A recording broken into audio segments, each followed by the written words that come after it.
If we started out and did this just as Tide, we would have been a single voice. And we knew that to move the entire market to 75% of loads on cold, it was going to take more than just us. We started out, we had the NFL, we partnered with Hanes, WWF, Malcolm Gladwell did an episode with us. We've had success of moving from 48% of loads up to 57%. So we've already avoided about 4 million tons of CO2 in the atmosphere.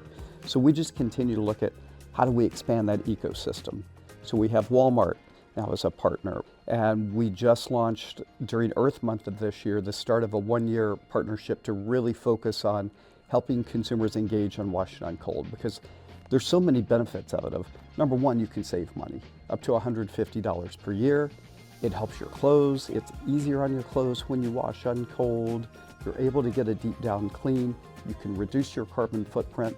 There's so many benefits that line up well with what their shoppers are looking for.